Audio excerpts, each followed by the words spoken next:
grab some popcorn, grab your goat, grab something to drink. It is time for the Witches Movie Coven. Yay! We still have to come up with an opening. Hi, everybody. Thank you for tuning in. I am Patti Negri. We are witches. This is the Witches Movie Coven, where every Wednesday at this time of day or evening, we talk about witches and witches in movie. Let me introduce you to my beautiful co-host. We have the lovely Heather Greene here in the lower quadrant, witch, author, all-around amazing girl, haunted doll girl, and the author of the definitive book on witches in movies. This is Courtney Buckley over here. She cries. And this is Richard-Lael Lillard. He disagrees with us. And oftentimes I do. I oftentimes do. And missing today is Jason Mankey because he's hiking somewhere in the woods and we couldn't reach him again. But he will be back next week. Or maybe he just watched this film and didn't want to give a review. Maybe he watched this film and didn't want to give a review. Or maybe he's hiking in the woods somewhere. So you guys, we are watching you in the chat room. We want your opinions. We want your thoughts. We want your comments and everything. We just are so excited that this is live. So this week's movie is The Last Keepers. I had never seen it before. I was not expecting a lot. I'm not going to give it away yet, but Heather, do you want to tell us a little bit about the facts upon this movie? Well, I gave you a little context. First of all, it's got some really great actors in it. But, you know, it is kind of a movie that is overlooked. And I'm not going to let Richard-Lael comment on that. Right at the moment, anyway. It's a movie that's often overlooked. And when I started working on my book and I found it, I said, wow. You know, from a witchcraft movie perspective, this movie is notable. You know, and often I'll say a movie that is not well known or is not even a good movie is notable in witchcraft films, which is different than a broader discussion on movies in general. This movie is very typical. There's a lot of canned elements in it. For example, it's got the standard boy meets girl, boy loses girl, boy gets girl back. It's a very classic teen movie in that way. But there's elements in it, especially the there's other things that are a little bit canned as well. But there's elements in it when it comes to witchcraft and the presentation of paganism that are unusual and different and uplifting that make this movie notable in terms of witchcraft films. Now, in terms of context, if you've read my book or if you've heard me talk here a lot, is that by around 2000, 2005 or so, a lot of the witchcraft movies really started to gear towards teens, either for teens or about teens. And so that continues almost exclusively through to today. It's the witchcraft movies prior to that. A lot of them were for adults, especially in the golden era, horror movies, etc. But really, we get a lot of teen witchcraft films going on. And this one fits into that category, but it's an anomaly. It doesn't really, there's nothing that was made at this period of time that's like this. Most of the 2013, 14 witch films, which there were a lot of them at this time, were darker. They were dark, think of horror, American Story Horror. Help me out here, guys. American Horror Story Coven. There we go. And Salem. And eventually we have Sabrina and the Chilling Adventures. Most witchcraft films from this era, 2010 to 2020, were darker, were twisted. Were twists. When I say twisted, I don't mean wrong. I mean twisted stories of things we knew. Fractured fairy tales. So this is a little different. It's uplifting. It's light. It has a very different take, and it's an anomaly, as I said. So that's what I want to present to start us out. It's got, of course, Olympia Dukakis and Aiden Quinn in it, who, you know, just so nice to watch. So I will stop there and let everybody give their opinions. Well, I think would you like me? I want to tell the story. I want to tell the story. Is that okay? Yeah. Oh God. Oh my goodness. Well, yes. Patti. So here's the story of The Last Keepers. a young woman who is going through her changes that naturally occurs. She comes from an artistic family with secrets. She falls in love with a boy at school. And then, of course, she discovers that she hates her family. So she puts on lipstick. And then she decides it's okay to be a witch and that she can actually heal the world. Roll credits, the end. That's the story. There is so much more to it than that. It's so saccharine sweet. I tell you, it is so saccharine. I rolled my eyes so much I saw my brain. There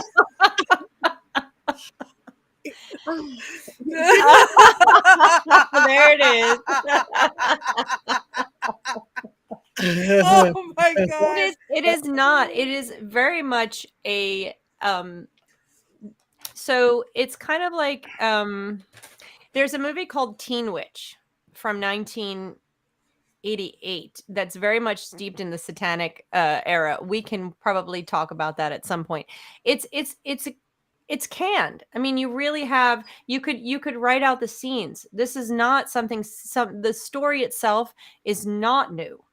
I felt like I was watching Hallmark, the Hallmark channel on Christmas. It's not that bad. No, it's Yes. no, Hold it's on. not. No. I have to step in here. No. That is exactly what I thought. But I love Hallmark movies at Christmas. Me too.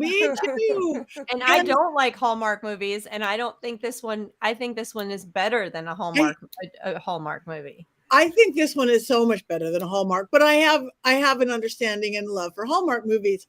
But this one, even the can part was a can I like. You know, it's a good can of soup, a good can of movie. Even if you know what's going to happen, it was.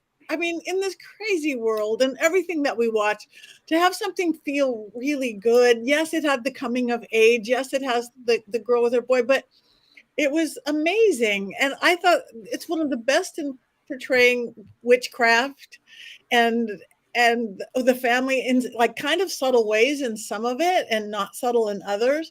And they're typical teen boys. It just made my heart smile from beginning to end, except the little part when they showed all the things that were happening in the world, like the polar bears melting and stuff. Bawled my eyes out. That was really hard, but that was important because you had to see this girl has to have this baby and save the world. I had never seen it. I was not expecting a lot. These are some of my favorite people. I love Aiden Quinn. I love Olympia Dukakis. I love Virginia Madsen. Yeah. I thought all the kids did really great, whoever they were. And I got involved with it from the very first second. And it was however long a movie it was, hour, 2 hours of happy, of joy, of entertainment. What's to not love?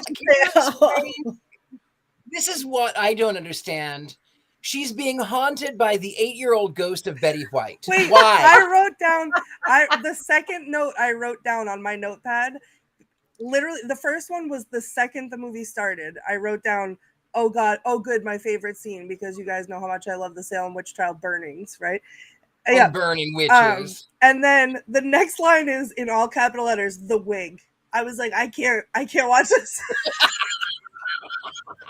Just the wig. And every time that wig made an appearance, I was like, nope, I'm completely out of this.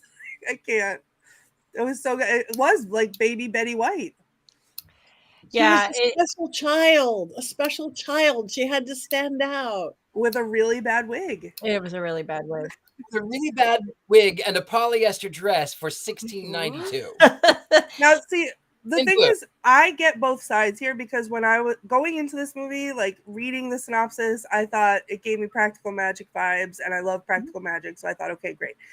Then the movie starts, and it starts on my favorite scene. Immediately, I was like, great. Like, this is going to be terrible. I'm not going to be able to sit through this, whatever. And then it was so painfully cringy for so much of the movie that I was like, but like physically having to like look away. Like I can't make eye contact with these characters because I'm so embarrassed for them for how they're behaving. But somewhere along the line, like my love of like not great movies, I think sucked me in.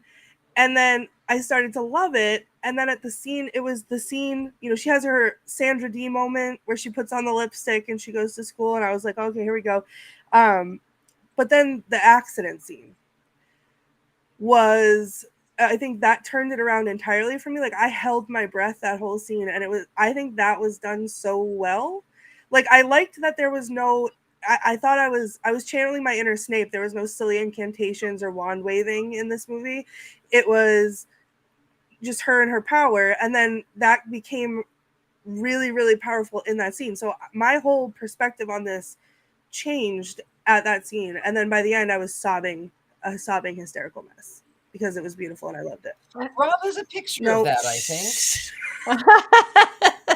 Well, you know what? I think there's a lot of the canned things that we're talking about. You have the boy meets girl story, the standard without the magic. We see that over and over again, right? So that is definitely part of the easy hokey whatever, if you like it or you don't like it. You also have the canned story of the teenage girl witch, which is Carrie, which is The Craft, which is so many witch movies have that teenage girl who doesn't know she's Sabrina. She doesn't know she's a witch. She learns her magical powers, and there's so many and I was writing out the canned moments in my notepad. I'm like, here we go, this scene, because it is canned.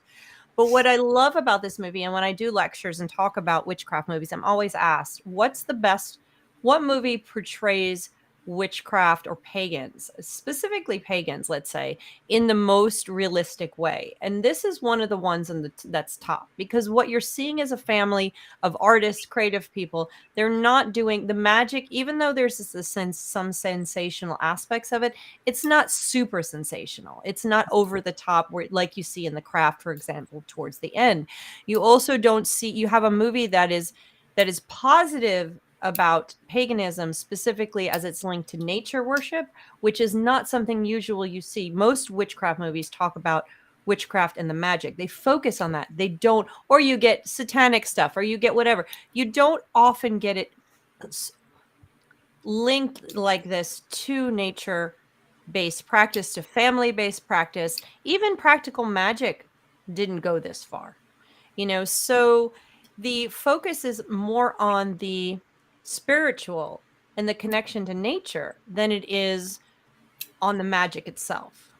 So it's a very unique thing. So I'll say this movie and people go, what are you talking about? Most people have never seen this movie. Yes, it's a little movie. Is it perfect? No, I think there's a couple weird, like the blue bird thing that flies through, a little strange. There's the girl with the weird wig. Yes, it's not perfect, but it has this presentation of witchcraft and I'm going to be honest, when I look at this family, I'm like, that's my family, and I can relate to, and this is what I teared to. I was tearing up throughout the movie, Courtney. I teared up because I can feel the young girl and her struggle, you know, what she's going through at her life. But then I can also, and I have a daughter that's her age, so I also can see that human struggle that they have raising the daughter. And I have a family of artists. So I'm like, that's my family. That's my family. And at some point I might be able to relate deeply to Olympia Dukakis' character. So there's so much going on here that I relate to. Oh my goodness. What was the quote that made me cry? I wrote it down because I wanted to share it with you. She says, she comes out. Oh my God, that was a jump scare. Oh my God. Jump scare. Crying. But when Olympia Dukakis comes up to Rhea, and she comes up to the mom, and she puts her arms around it just before they're about to celebrate a Samhain, I believe. No, Mabon. It was around when they were about to celebrate Mabon. And she puts her arms around him. She says, "You are my harvest." And she puts her arm around it. I was done. Crying. I have to You are my harvest. The grandmother says to the daughter and granddaughter, "You are my harvest." I lost it. I love that we got that scene too, because I feel like, and I think Haley touched on it a little bit too in her comment, practical magic focused on the curse, you know, but they did practice it correctly. I feel like this movie gave us, this is just the normal way that this family celebrates. When they said their like blessings around the table, when they went, like, I connected with that so much because I wish that that's what I had, you know, not that I mean, Right. in a perfect world, that's what I would have had. But like, you know, it is what it is. But it was so cool to see that as like a normal practice in their life, and not it being like the thing that the solution to the problem or whatever else. It was just like, here's how what this family does at 6 o'clock at night. And I just thought that was really, really cool. Mm-hmm. Yeah. I found the human aspect too, even though it's no secret I didn't like the film. There was a human aspect that I, as an outsider myself, I completely get it. I was teased in high school. It's just a nature of the beast. And then also the family had generational trauma. They would hide during Samhain. They would hide so that, because the outsiders would bring trouble and harassment and pain and death, and they just sort of kept themselves. They just don't look at me. I'll do what I do. Just don't look at me. So I understand that aspect as well. And that's a hallmark, not to use it in the way we were just using it, but that's a hallmark of witchcraft, witchcraft movies, witchcraft teen movies. Think of Carrie, think of Teen Witch. It's always, and all of the spinoffs of Carrie, it's always this, they always start the scene. They always start a high school scene with the outsider girl. For some reason, she's something about her that's different. In this case, she was wearing a dress made of trash, recycled plastic bags, which I thought was brilliant. I mean, it was a very she's all that scenario. Yeah. I would like to say something, and everybody screen record this, because I will never say it again, and I'll lie under oath. This movie made me feel like I wanted to fall in love. And then I came to my senses afterwards, and I realized that was not a good choice for me. But in the moment, I thought how romantic it was. And it like gave my little heart flutters, as it reminded me of what it felt like to be 16, 17 and have a crush on a boy at school or a girl at school or whoever. But like for a hot second there, I was like, oh, like maybe I could do that. No. And then I came to my senses. But it made me, we always say, a good movie makes you feel something. Not only did this one make me cry, it made me feel, my heart feel things. I didn't like that part. Coming to your senses isn't always the right thing to do, Courtney. That's good advice. Coming to your senses is often not right. We need that on a t-shirt. That's a good Coming to your senses is not always good advice. I love that, Patti. And but you mentioned it, Heather, that they were artists, because look at all the witches we know, and we all know witches. We're all artists. Not saying we can't be the banker or the whatever, the day job thing, but we're all very different. We're a different clan that goes into this. Yeah. And I love how they portrayed that, the gallery and everything. Yeah. I think I'm a Pisces moon, and for anyone that knows astrology knows that I get suckered into anything that's going to be romantic. I'm a diehard, so you know. I am secretly, I like the Hallmark. I live my life. I watch those stupid Christmas movies in the middle of July.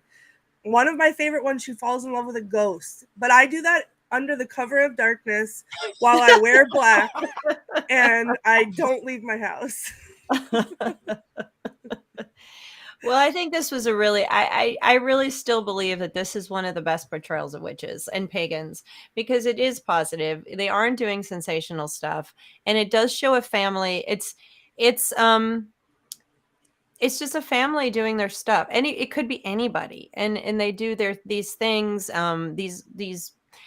It's not a portrayal of witches and magic. It's a portrayal of paganism and pagans and witchy pagans. And that's a very different thing. And and that nature connection, the environmental statement goes a little over the top. I don't like it when they hammer in an environmental statement, but you could do it without as direct of a message as this one did. So like I said, it's not a perfect film.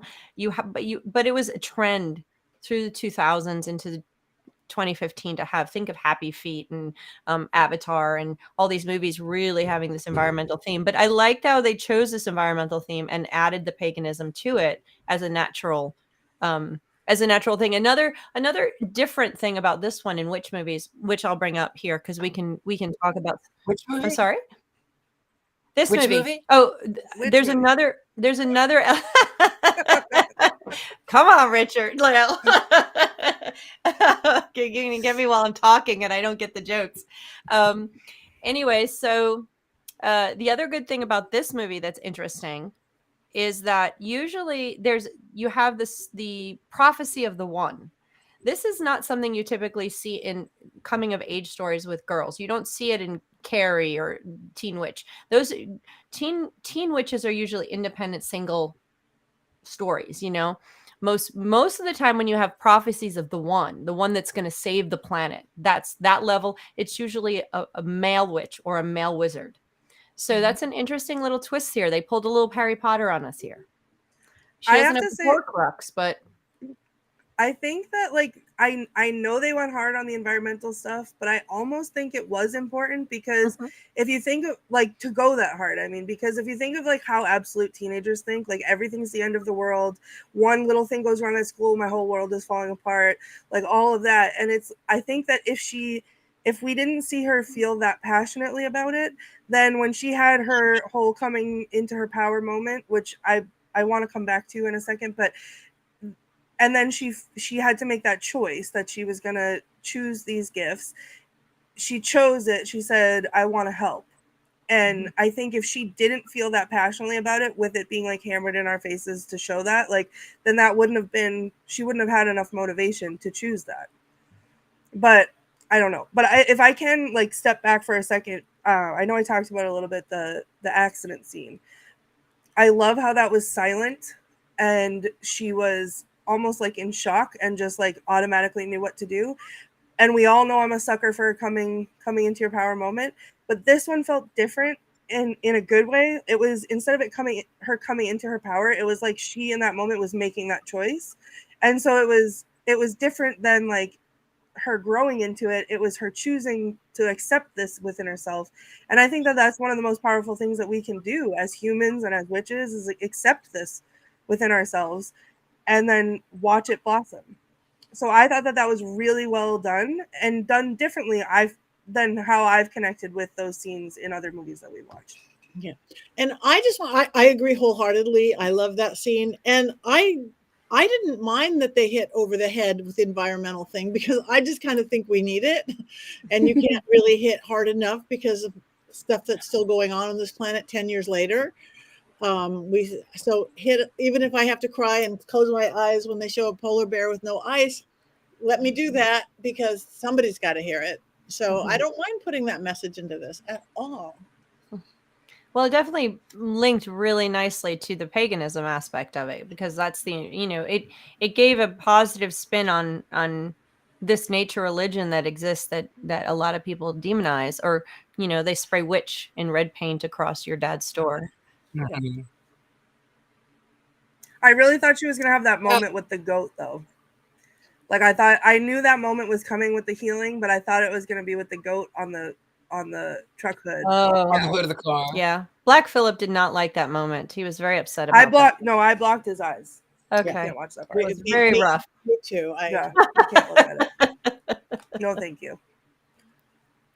But so, this is a modern version of these teen movies that have been going on since the 70s. It's a modern spin.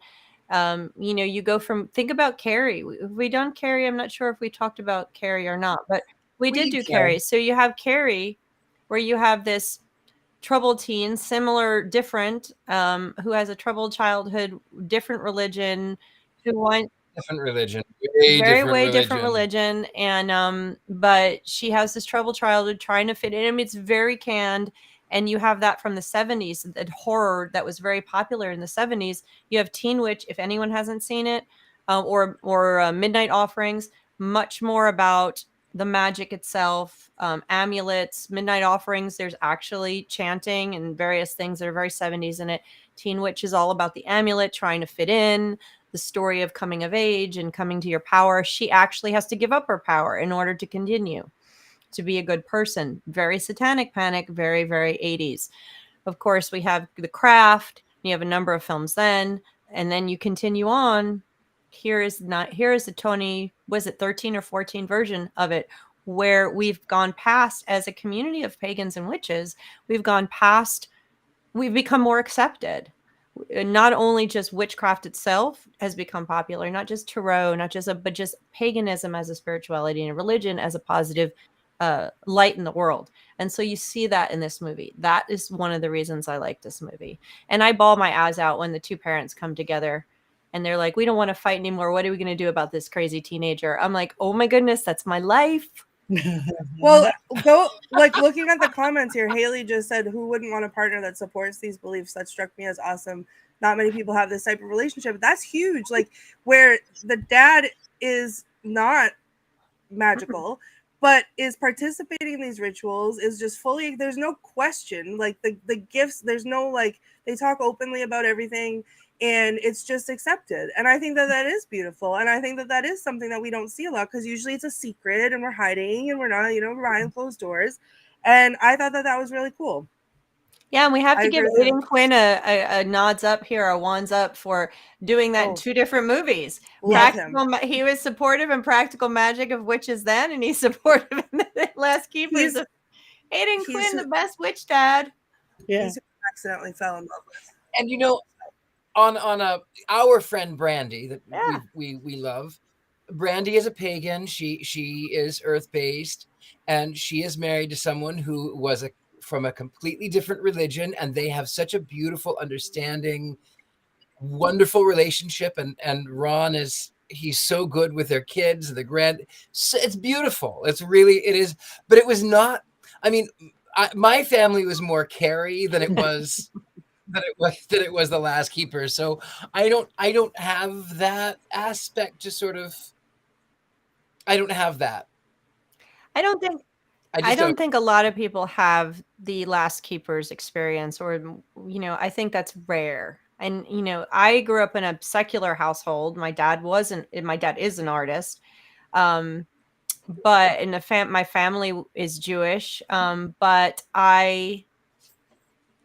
it was a progressive, but it wasn't like the Last Keepers. I want my house to be like the Last Keepers. I would love to have that. I hope that I can facilitate that for my children, that kind of experience. But I think it's very, very rare, Richard-Lael. I don't know. I can't imagine growing up like that either. It would be fantastic. I would say so. I mean, again, my parents were great, but they were very strict religious, and Halloween was of the devil, and it was the height of the satanic panic in the 80s in the Midwest. So I don't know. I guess I have that disconnect. Mm-hmm. I love all these stories in the comments of. I do too. With all these supportive partners. I love that for everyone. Not me though. Oh, stop it. Stop it. Oh, I'm going to get you. That's okay, Courtney. I'll be your partner. Oh, Richard-Lael, I have you right here with me. You do have the pillow there. You have him there all the time. Oh, there it goes. I just threw him down. Did he hurt? Did he hurt? Did he land on his bum? He landed on something. Yeah, I have my partner is not pagan, and he's very supportive. There he is. He's down. Richard-Lael fell on the floor. It's my only fan. You can see it right there. Yeah, my husband is not pagan, but he's very, very supportive. And I remember you had to work him into it early when we first met, because you can't just play. But I remember the first time that Carrie said, because I would make him these little potions and things for work and health and all this stuff. And I remember the very first time he said, when are you going to do that herb burning thing again? And I'm like, oh, okay. Okay, it's awesome. Yeah, there's many Aiden Quinns out there, I think, that are supportive. And they come, and I was just at Mystic South, and we had 500 plus of our closest friends there, and it was fantastic. And there were people there that were not witches and pagans, that were just accompanying their friends and their spouses, and are super. We actually had one woman who brought her mother, who was more like what you your sounds like more like what your parents were, Richard-Lael, and she came anyway to support her daughter. And she was amazed at the experience and felt really a lot of love and had positive things to say. So, it does exist. It's out there. And, we all can hope for that. But, I mean, my husband is definitely not pagan. Oh, wait, I don't have one of those either. But I will tell you, speaking of men, I really love my men like I like my coffee, ground to bits and stored in the freezer. Or like whiskey in a barrel aging. Or like my tea, stuffed in a bag and shoved underwater. You and me, friend. You and me. I am a diehard romantic. I can't. I am too, but secretly. I have to. Just only secretly. That's hysterical. I introduced my husband to Robert the Doll, and he told me what Ozzy Osbourne said, burn it. And I had to tell him, sorry, I had to read this one, Haley. I introduced my husband to Robert the Doll, and he told me that what Ozzy Osbourne said, burn it. I had to tell him to suck those words right back into his throat and say a prayer. Yeah, I would do that with Robert the Doll for sure. Take those words back. Take that back. Yes. Oh, I like what Lisa said. Respect for each other regardless is a beautiful thing. Yes. Absolutely. That's true. And my parents came from different worlds. My dad grew up on the West Coast in California, and he was raised Catholic. Eventually leaving that and becoming an atheist, marrying my mother, who was raised as in a conservative Jewish family on the East Coast. And so they had to figure that out because, I know her parents were not real amenable to the fact that she wasn't marrying a Jewish boy and, all this stuff. And they worked it out. And I grew up between those worlds, and I grew up in a place also that was about as diverse religiously and spiritually as you can get. There was, and in all ways, really. But I had friends that practiced all kinds of religions, and we got along and we didn't care. And we learned that way. And so it is a beautiful thing. It is a very beautiful thing. But in this movie, we have Aiden Quinn doing it for a second time, which, I'm like, I'm never going to complain about that because never, ever. He does it well. He does it very well. With his little earring in this one. I liked it. I saw it too. Wait, I don't remember the earring. Is it in both side? Oh, wait, that's I think he has one in both sides. I remember. Does he have it in both? I don't remember. I don't know. I don't know either. I can't see. It's too little. In the 80s, it was a symbol if you were heterosexual or homosexual to wear one on. I don't remember now. I remember it was left. I think it was left ear was you were heterosexual and right ear was homosexual. I think that's what it was. It was his left ear. He had it in his left ear only in the movie. Okay, there you go. Well, that was a thing, Richard-Lael. Remember that? Mm-hmm. Yeah. I don't know. And I gathered I knew he didn't have the powers like the women, but I thought of him as a pagan because he had participated in things. They had the family stuff. He wasn't the magic powers, but I thought to me, it felt like he was a total believer in what they did and who they were by conversations and stuff. Mm-hmm. Mm-hmm. Yeah. I mean, I think that no matter, but I feel like in the trope of the movie, you have the women and this is their whole generational thing and whatever else. So he's very clearly the outsider, but he fits right in, which is something that feels different. However it is that he does fit in, at least he's doing it and he's doing it well. And when he could not chop the wood with the axe, I was screaming, please. He was so angry and upset at that point. You have to give him that. You got to give him everything. He couldn't grow plants. But he stood around and he did his shtick. It's all good. And he sat at the gallery with all the paintings. So, but the plants part, he was so excited for his daughter, when she grew the plants that he couldn't wait to tell his wife about it. Oh my God, I think I figured out what her gift is. That's so cool that we don't get to see that in many movies that outside person is and even the boyfriend, the high school boyfriend saw her powers and didn't freak out and thought it was awesome. And you know why he didn't freak out because he was known as the weird kid. He was friends with Right. The nerd. the stereotypical Yeah. nerd. He was, which in high school vernacular, one does. If you're friends with a nerd, you Yeah. are the nerd. Yeah, but Yep. he was awfully pretty to be the weird kid. He was pretty. He was Pretty pretty to be a weird kid. Usually you can, even if you know somebody weird, if you're that pretty in high school. You're not the weird Well, kid. If you you're know, pretty. he's I know. a stand-in for the classic like cool kid with the big heart. Like a lot of these movies have like the group of cool kids, and there's always one that has a big heart, and they're the one who changes and falls in love with the weird girl. You know, that's the typical. It's like what's is it? The actor with the curly blonde hair in Carrie, who's nice to Carrie.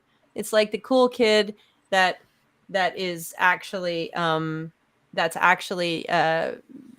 nice, that just hangs out because he plays on the football team, but he's actually good. So this is the stand-in for that, but he's actually weird.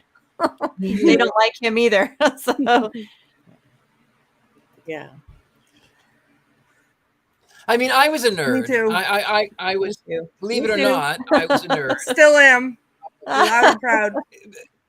I was. The funny thing, though, is that I was convincing as an actor, and I told everyone that I was 315 years old, and that I was a vampire, and that I just flew in from Transylvania, and my arms were tired.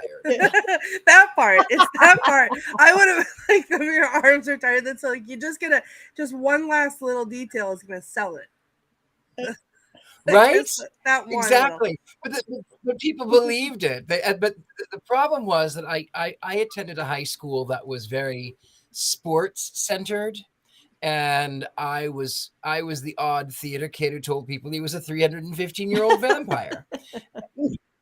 And then because of me at the nerd table, there was someone who would dress up in Star Trek uniforms every day, and there was a pagan, and there was a werecat, and there was the classic witch.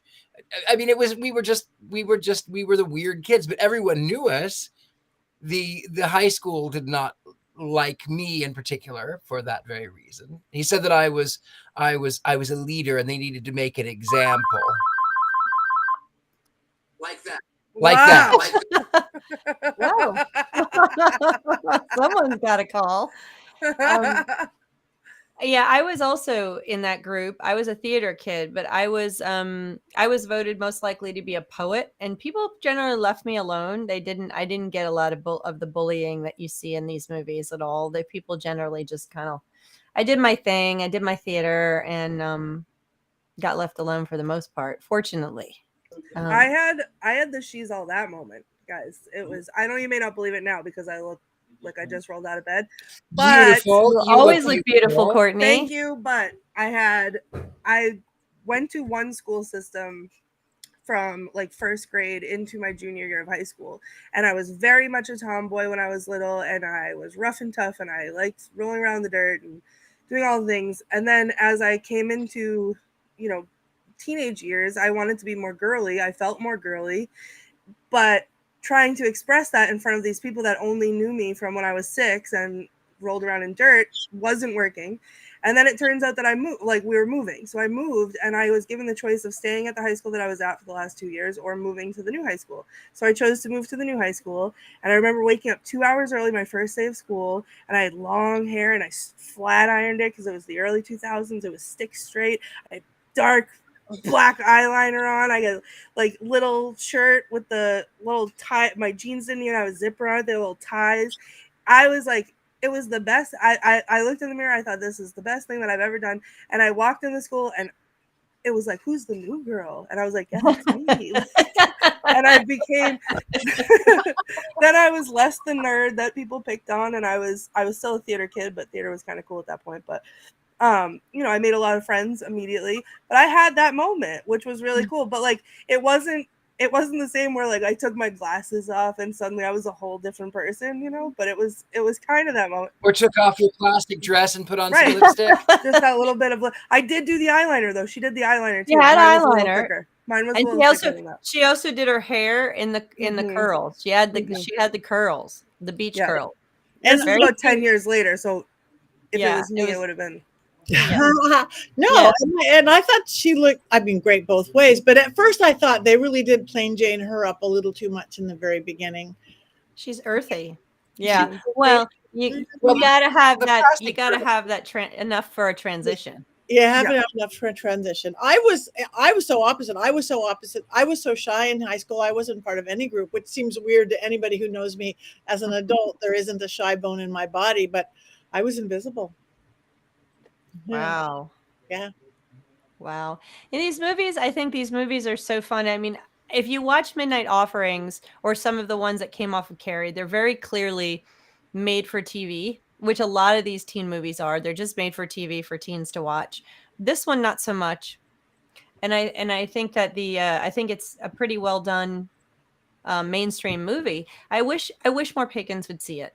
I really do. Whether you like the campiness or the saccharine, whatever it is, I was waiting for to see Richard-Lael's expression. Do that again. There you go. I think that the key thing that so many pagans and witches look for in movies is to find themselves, to see themselves, that representation. And I really think this is one of the best ones because the magic part of it, of her discovering. Someone said earlier it was upsetting that they didn't tell her about her magic, and that's often the case in these movies. The magic comes by accident. The magic comes suddenly. Sabrina didn't know about her magic until it showed up. You don't always know about it, so it's pretty common. But And that's true, though. I think even as a witch myself, I didn't know. I knew things. I didn't know how I knew things. I wouldn't have called myself a witch. I just thought, oh, I know things that everybody else knows. I put myself in that same basket. And so her discovering these things about herself in Hollywood films is allegorical for a girl's coming of age. So you could take this film and say, oh, this is another girl's coming of age, she's discovering herself, she's becoming a woman. And yes, in Carrie's case, and the Teen Witch and all these movies that really focus on the magic, that's pretty much what they are boiled down to. But this movie does more than that. This movie has the environmental statement. It also has the world, the witchcraft world, or the pagan world, which I think is what makes it different. How I feel about the prophecy part of it, adding the Harry Potter Horcrux piece into it, is a little that's I think my least favorite part of this, honestly. I think I would have liked it better if she wasn't going to fulfill a prophecy in the same way. I think that was my least favorite poignant part of it. But I think it has a little bit more to offer than most of the teenage movies that are just about girls coming of age. And I have to say, their magic was practical But magic. But it was practical. I mean, she can light candles with her, like this, and then the girl Rhea can like move things with her mind with the power of Jedi. That's tree stumps. Were you waiting for Yoda? You were waiting for Yoda, weren't you? Absolutely.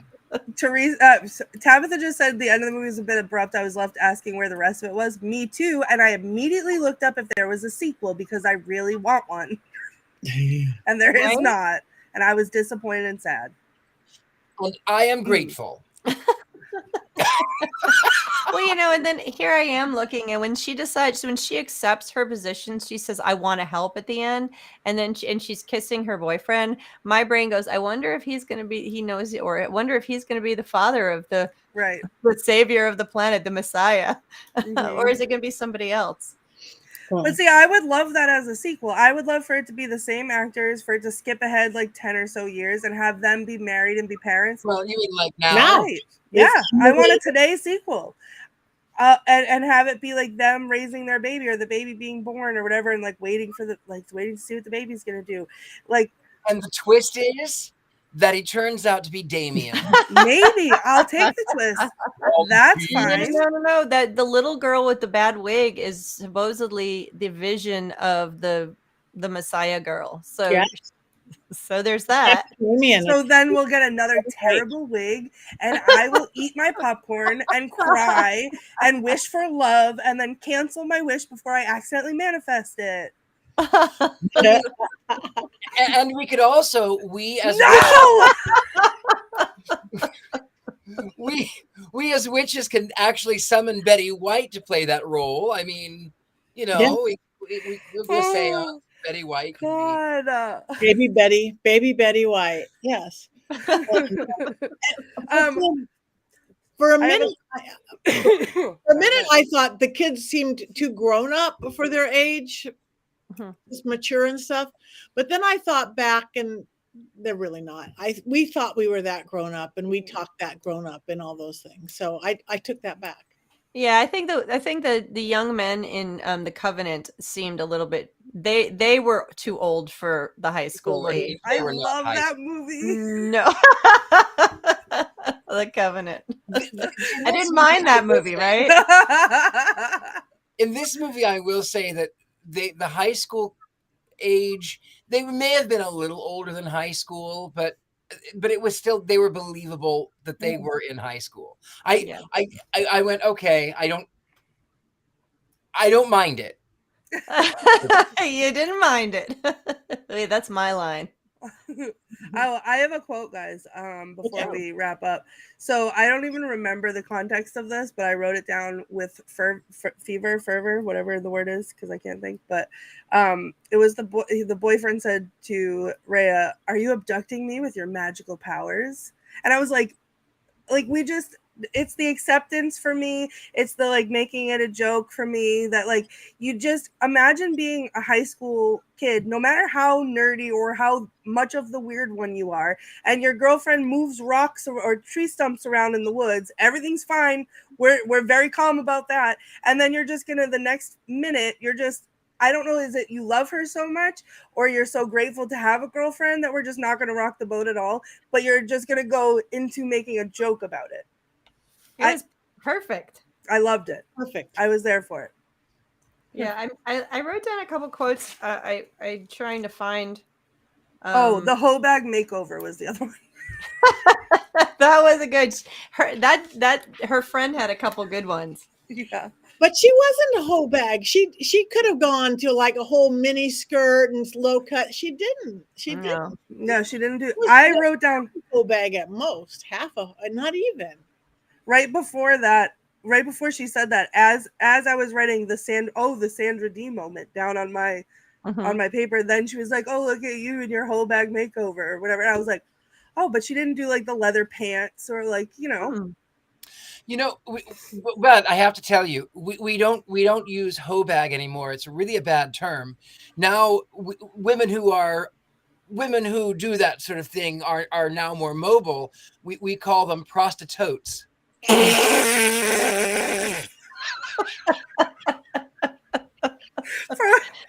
heart stopped for a second. My heart stopped that like I actually said something, and then that.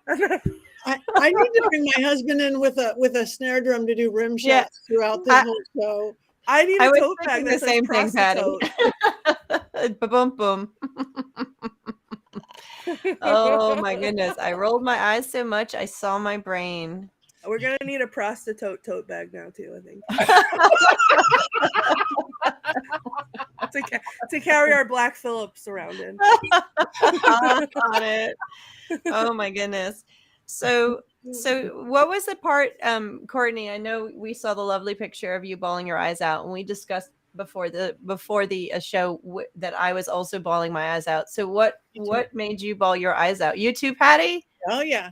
I'm curious, like, because mine come sporadically throughout the whole thing. So depending on the scene, because I'm a diehard romantic and a mom and all the things. What hit you? What Hallmark moments hit you the most?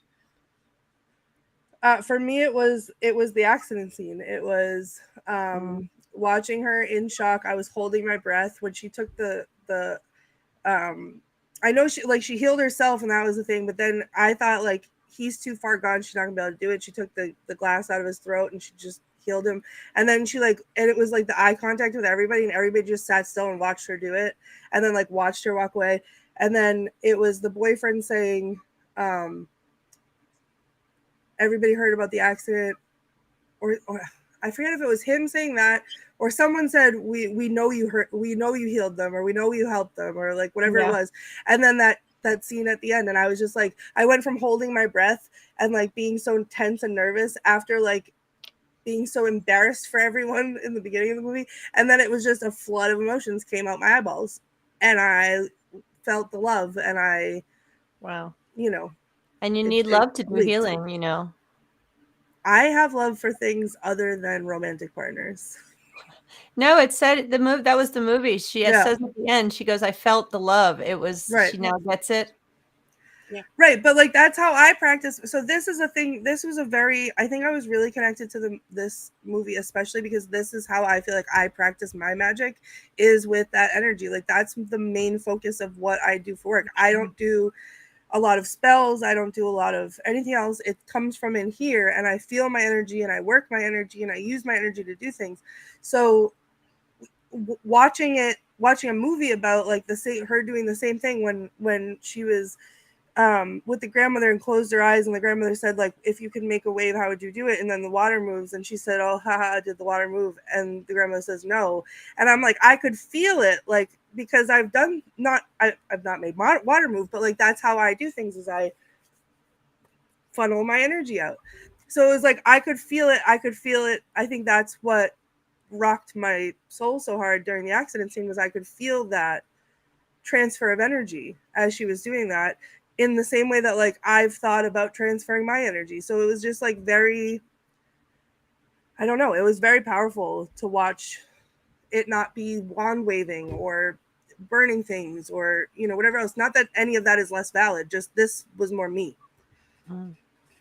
Okay. Well, I burn and I wand and I do everything, but it is the love, the energy that is the main ingredient in anything. I teach that in school.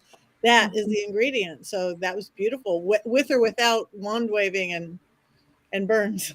Yeah, and please, I don't mean to say that, like, I'm not making light of that at all. Just that's not, to see someone practice the way that I practice was very validating. It's beautiful. Yeah, we didn't take it as such. So, all right. Well, before we go, everybody check in with anything you have coming up, anything you want to say, anything like that. Who wants to go first? Richard-Lael. I will be in Atlanta on the 2nd of, I can't remember. It's a debauchery ball. September. It's on September. The 2nd of September, I'll be in Atlanta. I'll be in Youngstown, Ohio in October. And I am moving to New Orleans next week. Yay. So exciting. That is amazing. Courtney. That's me. So I am going to be streaming after this at about 10:30. One of our favorite ghost games got an update. It's going to be terrifying. There was already crying today. Now there's going to be screaming. So if you want to watch and play along and scare me with my sound alerts, that will be on Twitch at 10:30. You can find me at The Themes on Twitch, or twitch.tv/TheThemes. So that'll be a very short time from now.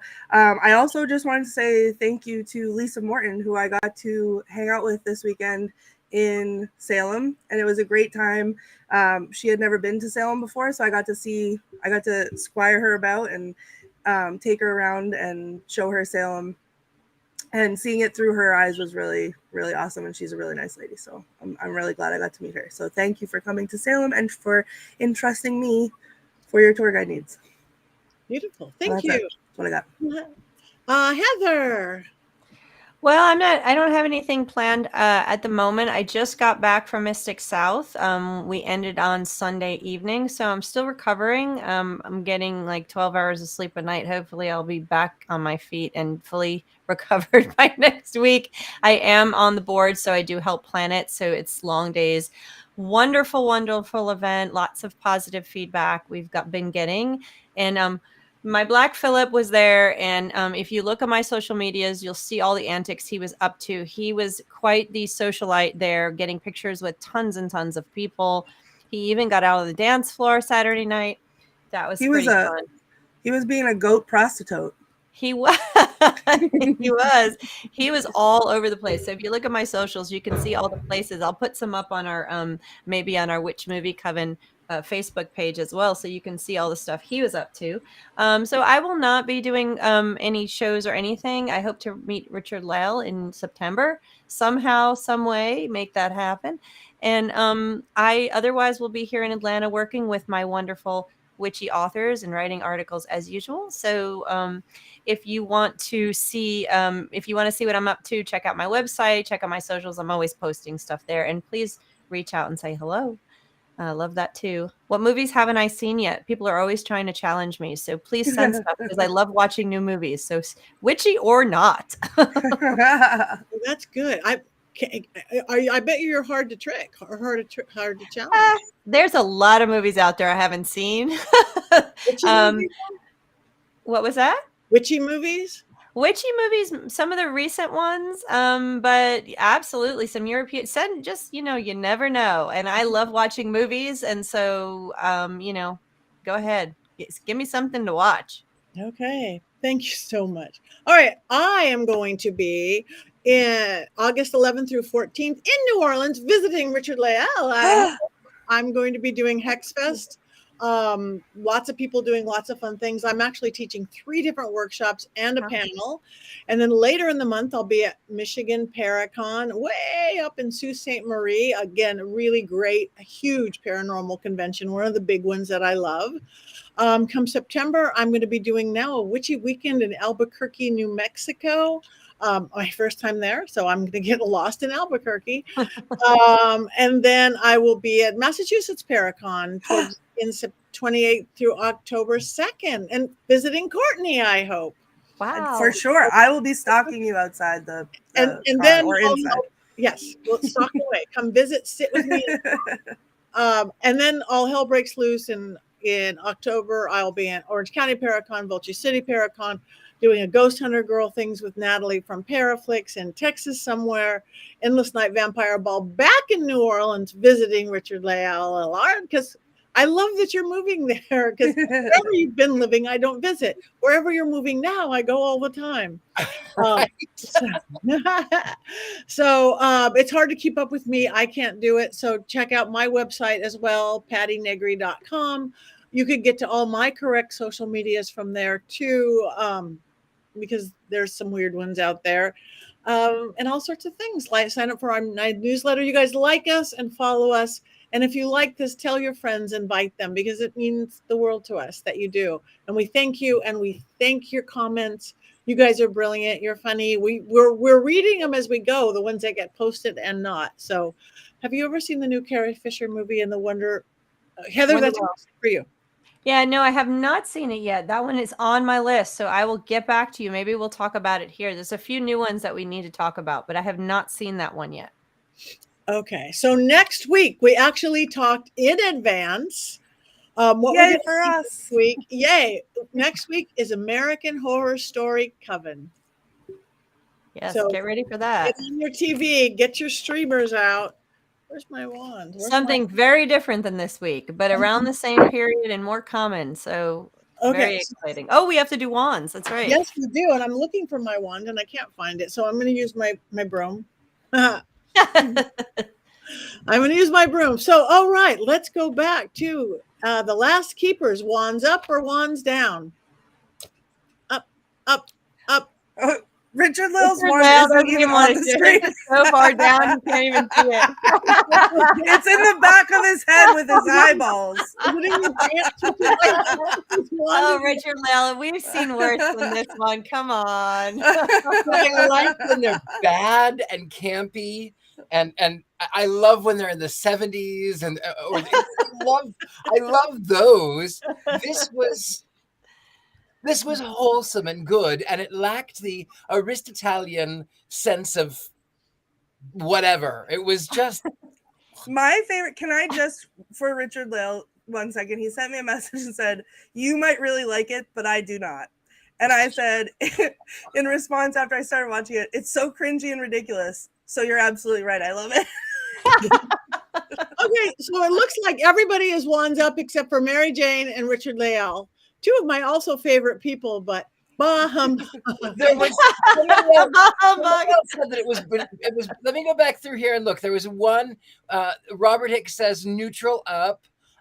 Cindy says up. Wait, I think it was Haley who said it was boring and predictable. I think It was predictable. Haley gave a thumbs up. I'm looking at it right there. You try to bring people to the dark side. I can't remember who said it. One's up. All right. Predictable doesn't mean one's down. It was predictable, and it was deliciously predictable. And on that note, we are running late. We have one more thing to do. So everybody turn up your volume from wherever in the world you are. 1, 2, 3.